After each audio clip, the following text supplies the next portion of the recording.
Xi Jinping নাকি ট্রাম্পকে সরাসরি সতর্ক করেছেন তাইওয়ান ইস্যুতে ভুল পদক্ষেপ পুরো অঞ্চলকে সংঘাতের দিকে ঠেলে দিতে পারে। এরপরই ট্রাম্পের মন্তব্য যেন আরও উদ্বেগ বাড়িয়েছে। ফক্স নিউজকে দেওয়া সাক্ষাৎকারে তিনি বলেন, আমি চাই না কেউ স্বাধীন হয়ে যাক, যুদ্ধও চাই না।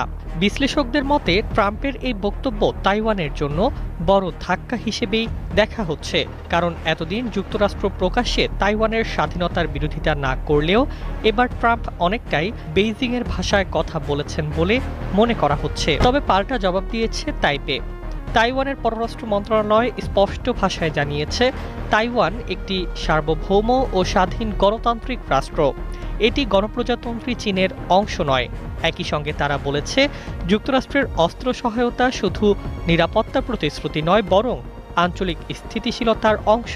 এর মধ্যে তাইওয়ানের পার্লামেন্ট $25 বিলিয়ন বিশাল প্রতিরক্ষা বাজেট অনুমোদন করেছে। এই অর্থের বড় অংশ ব্যয় হবে মার্কিন অস্ত্র কেনায়।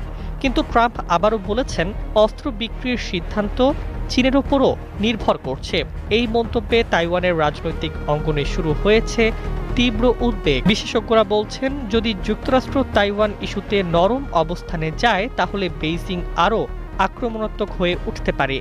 অন্যদিকে চীনও বুঝিয়ে দিচ্ছে, তাইওয়ান প্রশ্নে তারা কোনো আপোস করতে রাজি নয়। এখন প্রশ্ন একটাই, এই উত্তপ্ত কূটনৈতিক লড়াই কি শুধু কথার মধ্যেই সীমাবদ্ধ থাকবে, নাকি প্রশান্ত মহাসাগরে সত্যিই নতুন যুদ্ধের আগুন জ্বলে উঠতে যাচ্ছে? তাইওয়ানকে ঘিরে আবারও ভয়ঙ্কর উত্তেজনায় কাঁপছে বিশ্ব রাজনীতি। বেইজিংয়ে ডোনাল্ড ট্রাম্প ও শি জিনপিংয়ের বৈঠকের পর নতুন করে সামনে এসেছে সেই পুরনো আশঙ্কা। চীন কি এবার সত্যি তাইওয়ানের বিরুদ্ধে সামরিক পদক্ষেপ নিতে যাচ্ছে? আর সেই শঙ্কাকে আরও বাড়িয়ে দিয়েছে তাইওয়ানের করা বার্তা, আমরা স্বাধীন, চীনের অংশ নই। দীর্ঘদিন ধরেই তাইওয়ানকে নিজেদের ভূখণ্ড দাবি করে আসছে বেইজিং। এমনকি প্রয়োজনে শক্তি প্রয়োগ করে দ্বীপটি দখলের হুমকিও বহুবার দিয়েছে চীন। আর ঠিক এমন সময়েই মার্কিন প্রেসিডেন্ট ডোনাল্ড ট্রাম্পের চীন সফর ঘিরে তৈরি হয়েছে নতুন বিতর্ক।